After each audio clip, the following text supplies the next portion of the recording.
Assalamualaikum warahmatullahi wabarakatuh. Bismillahirrahmanirrahim. Alhamdulillahi rabbil alamin. Assalatu wassalamu ala asrafil anbiya wal mursalin Sayyidina Muhammadin wa ala alihi wa ashabihi ajma'in, amma ba'du. Fa inna asdaqal hadis kitabullahi ta'ala wa khairal hadi hadi Rasulillah sallallahu alaihi wasallam wa syarrul umuri muhdatsatuha fa inna kulla muhdatsatin bid'ah wa kulla bid'atin dhalalah wa kulla dhalalatin finnar.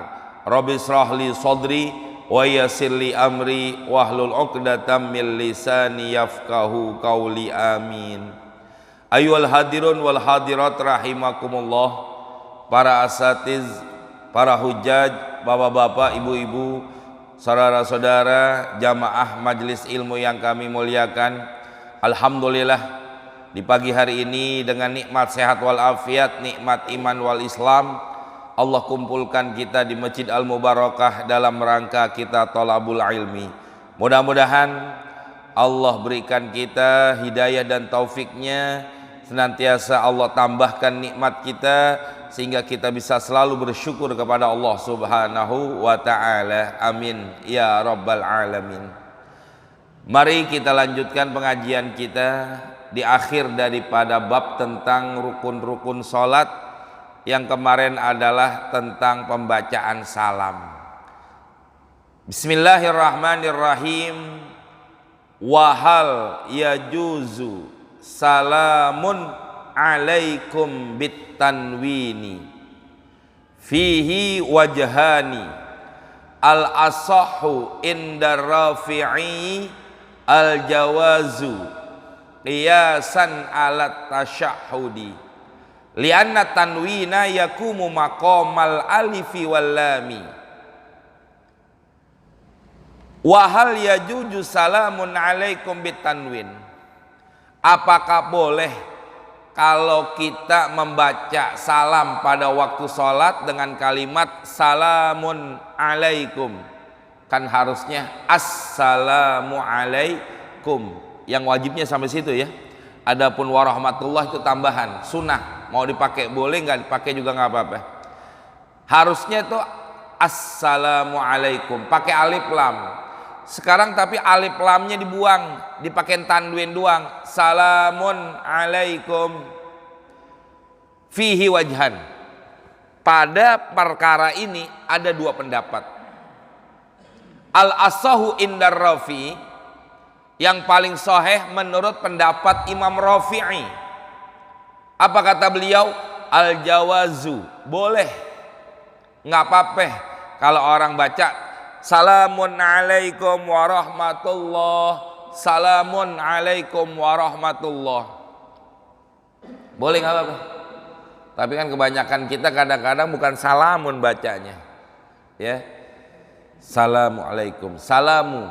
Jadi alif lamnya nggak ada, tanwinnya nggak ada juga. Jadi dua-duanya nggak ada. Kalau mau, ya kalau menurut Imam Rafi'i boleh salamun alaikum warahmatullah, salamun alaikum tapi yang paling asah assalamu alaikum warahmatullah, assalamu pakai alif lam atau pakai tanwin. Jangan nggak dua-duanya, alif lam kagak, tanwin kagak.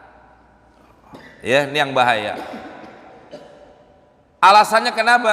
Kiasan Imam Rafi'i mengkiaskan, menyamakan hukumnya alat tasyahudi sebagaimana tasahud.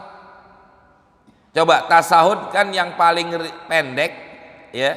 Tasahud yang paling pendek beda dengan tasahud yang paling panjang. Di mana tasahud yang paling pendek cuma bacanya apa? At-tahiyatu lillah, salamun alaika ayyuhan nabiyyu wa rahmatullahi wa barakatuh, salamun alaina, kan begitu ya. Kalau yang panjang itu dah tuh at-tahiyatul mubarakatus salawatut thayyibatu lillah, assalamu alaika, itu yang panjang. Yang biasa kita baca kayak begitu. Tapi boleh nggak kalau kita pengen ringkas? Boleh. Cuma bukan ringkas kemauan kita, sesuai dengan petunjuknya para ulama, yaitu apa? At-tahiyatu lillah, salamun alaika ayyuhan nabiyyu wa rahmatullahi wa barakatuh, salamun alaina wa ala ibadillahi sholihin. Ke belakangnya sama udah, ya. Maka dengan alasan ini Imam Rafi'i mengkias, menyamakan dengan pembacaan salam pada waktu akhir sholat. Pada tahiyat aja boleh salamun alaika ayuhan nabiyyu, makanya beliau mengatakan boleh juga pada waktu pembacaan salam, maka dibaca salamun alaikum warahmatullah. Itu kata Imam Rafi'i. Alasannya kenapa? Li'anna tanwina, karena sesungguhnya yang namanya tanwin yakumu maqamal alifi wal lam, menduduki kedudukan alif dengan lam.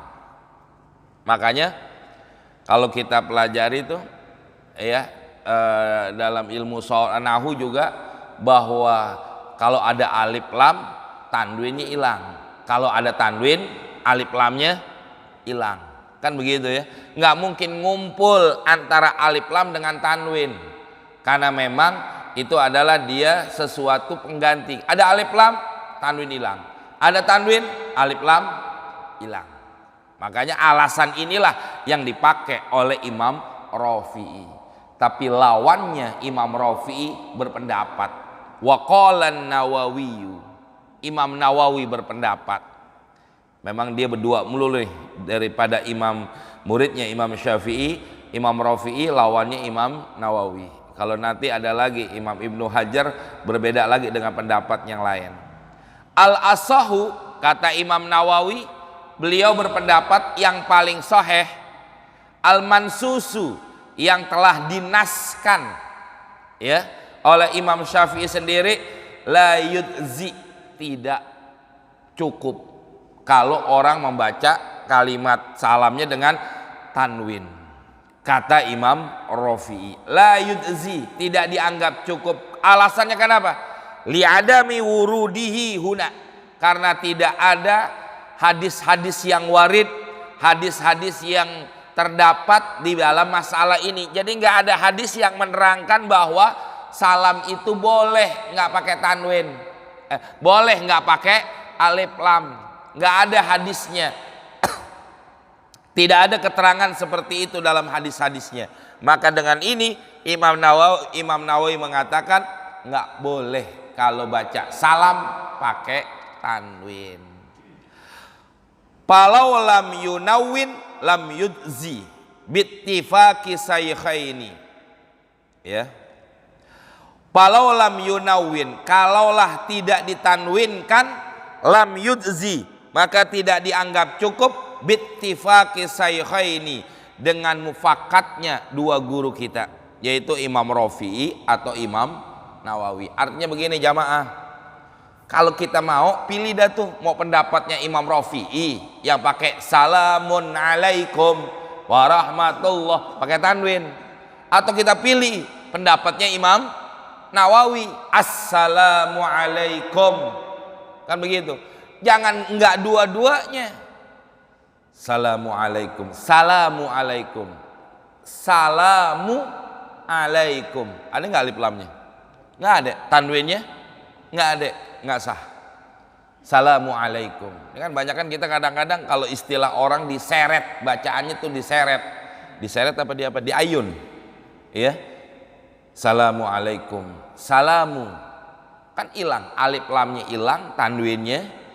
Ini karena kebiasaan memang kita. Ya, kayak kita ngucapin salam sama temen aja begitu, Assalamualaikum, Waalaikum doang, ya, bukan assalamualaikum, belakangnya Waalaikum.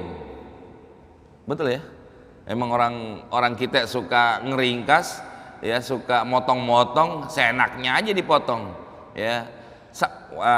Waalaikum, jawabnya Kumsalam, Kumsalam. Ya, dari mana kumsalamnya itu jamaah? Gimana artinya juga bingung itu.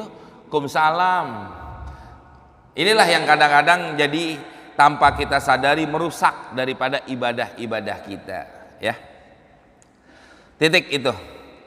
Wahal tajibu niyatul khuruji minas sholati, apakah wajib niat keluar dari sholat? Bihi wajhan. Dalam masalah ini juga ada dua pendapat. Ahaduhuma, salah satu dari dua pendapat itu mengatakan tajibu, wajib. Ya, orang wajib berniat keluar dari sholat. Wa huwa ihtaru syaihi. Inilah yang dipilih oleh guru. Alasannya kenapa? Yang mewajibkan niat khurujul shalah. Li'anna salama dzikrun wajibun fi ahadi tarafai sholati. Apakah enggak cukup ngucapin salam itu aja? Kan begitu jamaah. Apakah enggak cukup tatkala kita mau keluar dari sholat ngucapin assalamualaikum? Kenapa harus pakai niat khuruju minas shalah, keluar dari sholat? Alasannya di sini, li'anna salama, karena sesungguhnya yang namanya salam adalah zikrun wajibun, zikir, bacaan yang wajib. Artinya memang termasuk rukun di dalam rukun sholat. Fi ahadi tarafai sholati, ya, pada salah satu daripada dua ujung sholat. Maka fatajibu fihi, maka wajiblah pada masalah ini an-niyatu, adanya niat khuruju minas shalah. Jadi kalau kata pendapat yang pertama yang mengatakan wajib niat khuruju minas shalah. Kenapa? Karena antara niat khuruj minas shalah dengan salam itu nggak ada kaitannya, nggak ada hubungannya. Ya. Kalau ada orang ngucapin salam doang, tidak niat khuruju minas shalah, kata pendapat yang pertama nih, salam itu bukan niat keluar dari sholat, tapi salam itu adalah rukun, bacaan yang wajib di dalam sholat, yang nggak boleh enggak, wajib dibaca, sebagaimana katakbiratul ihram, sebagaimana takbiratul ihram. Sekarang orang sholat nggak pakai takbiratul ihram, sah nggak? Kagak. Kenapa? Karena rukun, wajib di dalam melaksanakan sholat, yaitu takbiratul ihram. Begitu juga orang kalau sholat nggak baca salam, sah nggak? Enggak. Kenapa? Karena dia termasuk rukun, bacaan yang rukun. Makanya dia harus salam itu seperti takbiratul ihram, kata pendapat yang pertama nih. Makanya dengan sebab itu wajib orang tersebut niat keluar dari sholat, begitu maksudnya. Ya, ini pendapat yang pertama, jangan bingung nih. Ya. Wali anna salama, karena sesungguhnya salam, ini alasan yang kedua kata pendapat yang pertama, labzu adamiyin, ucapan manusia. Jadi salam itu adalah ucapan sesama kita manusia. Mau berpisah dan lain sebagainya. Yunakidus sholata, yang bisa membatalkan salam, fi wad'ihi, di dalam penempatannya. Makanya begini jamaah, kalau ada orang salam itu kan adanya di ujung daripada sholat. Gimana kalau orang lagi sholat, lagi diri atau lagi sujud atau lagi ruku, ya, ngucapin assalamualaikum, batal gak? Batal. Kenapa? Karena dia ucapkan itu bukan pada tempatnya. Tempatnya di mana itu salam? Di akhir sholat. Maksudnya begitu nih, ya. Jadi salam itu adalah lafaz ucapan yang memang dilakukan oleh sama manusia. Maka itu bukan termasuk daripada niat buat keluar dari sholat. Fala budda fihi, maka harus di dalam masalah ini min niyatin, adanya niat khuruju minas shalah. Asal-asalan apa? Tamayyizihi, untuk membedakan antara orang itu lagi sholat sama tidak sholat. Maka perlu apa? Ada niyatul khuruju minas shalah, kata pendapat yang pertama. Wa asahhuhuma, yang paling soheh, yang paling benar dari dua pendapat ini, annaha, bahwasanya niat khuruju minas shalah la tajibu, tidak wajib. Oh, ini pendapat yang benar nih, pendapat yang paling sahih. Alasannya kenapa? Kiasan, dikiaskan ala sairil ibadat, kepada seluruh daripada ibadah-ibadah. Coba kalau kita selesai hajian atau kita selesai melaksanakan ibadah haji, ada nggak niatil khuruj? Nggak ada. Kita selesai membayar zakat, ada nggak niat khuruj daripada bayar zakat? Nggak ada. Nah, ini alasannya. Jadi pendapat yang kedua mengatakan bahwa tidak wajib niat khuruju minas sholat, dan ini yang kebanyakan kita berpendapat ini hadirin, ya. Pendapat itu paling nggak di kitab-kitab tuh, kalau kayak Fathul Qorib, dalam kitab Fathul Qorib tuh ada rukun sholat itu ada 18. Yang 18 mana? Niatul khuruj minas sholat. Baca kitab yang lain, ya, Safinatun Najah cuma 17, yang 18-nya hilang. Kenapa? Niatul khuruj minas sholat nggak ada. Termasuk dalam Fathul Mu'in itu nggak ada niatul khuruj minas sholat, cuman ada salam yang terakhir, tertib yang terakhir. Nah, kebanyakan ya daripada kitab, artinya apa? Kebanyakan kita nih mengambil pendapat daripada yang kedua, bahwa tidak wajib niat keluar dari sholat. Ya, sebagaimana ibadah-ibadah yang lainnya pun nggak pakai niatul khuruj minas sholat. Ini itikaf nih, kita itikaf di masjid nih, itikaf kan? Itikaf. Kalau yang niat, makanya jamaah kalau masuk ke masjid niat ini itikaf Pak Bu, biar dapat pahalanya double. Ibadah bukan? Ibadah, makanya perlu niat. Niat untuk itikaf. Yang namanya ibadah tuh perlu diniatkan. Nggak diniatkan nggak dapat. Sekarang nih Pak, entar selesai pengajian kan kita keluar dari masjid, itikafnya habis nggak? Habis. Niat nggak keluar dari itikaf? Niat nggak keluar dari itikaf? Enggak. Keluarnya kita dari masjid, maka habis juga waktunya itikaf. Nggak perlu niat keluar dari itikaf. Terkeluar dari masjid, saya niat keluar dari itikaf di Masjid Mubarakah. Nggak ada ya? Nggak ada. Ini yang dikatakan ala sa'ilil ibadah. Ibadah-ibadah yang lain juga selesai kita melaksanakan ibadah, nggak perlu niat khuruj minal ibadah. Nah, begitu juga salat, tidak perlu niat khuruju minas shalah. Ini alasan yang kedua. Begitu. Alasan yang kedua apa lagi? Walaisa salamu katakbiratil ihrami.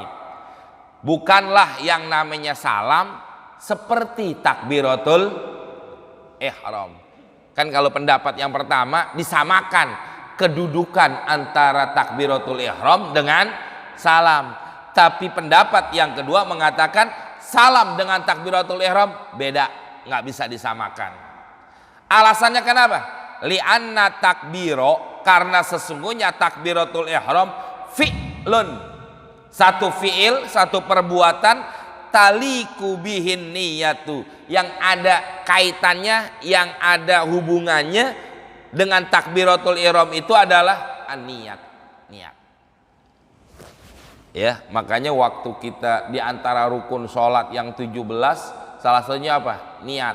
Habis niat takbiratul, kapan niat usolinya? Niat usolinya itu pada waktu kita ngucapin Allah, mulut ngucapin takbiratul ihram, Allah, hati ngucapin usolli fardhos subhi. Niatnya di situ hadirin. Ya. Jadi yang dikatakan enggak, oleh karena itu pendapat yang kedua mengatakan enggak sama antara salam dengan takbiratul ihram. Takbiratul ihram perlu niat. Niat apa? Niat sholat. Salam enggak perlu. Kenapa? Alasan yang ketiga. Alasan yang ketiga nih dari pendapat yang kedua, wassalamu tarkun. Adapun ucapan salam itu adalah salah satu sifat dalam meninggalkan daripada satu perbuatan. Orang biasanya ngucapin salam, ya, itu salah satu tandanya bahwa dia bakal berpisah. Nah, di sini hadirin, dengan alasan ini pendapat yang kedua mengatakan tidak perlu niatul khuruj minas sholah. Inilah alasan-alasannya. Ya terserah mau ngambil yang mana jamaah, bapak ibu. Mau ngambil yang pertama berarti harus niat khuruj minas sholah. Kalau enggak niat khuruj minas sholah kagak sah. Ya. Tapi kalau pendapat yang kedua dianggap cukup dengan ngucapin Assalamualaikum warahmatullah. Walaupun di hatinya nggak ada niat khuruj minas sholah. Terserah pendapat yang mana. Tapi kebanyakan kita mengambil pendapat dari yang kedua. Itulah jamaah rukun-rukun sholat yang sudah kita bahas semuanya. Dari niat sampai salam. Ya, berarti apa? Rukun-rukun sholat kita udah kita bahas semua. Ya, insya Allah kita lupa ya Pak ya. Ya kebanyakan udah, tapi insya Allah walaupun gimana juga dikit-dikit kan kita ingat. Nah itulah perlunya kita ngaji, kita belajar untuk diulang-ulang. Buat apa? Buat mengingat kembali sesuatu yang lupa pernah kita pelajari.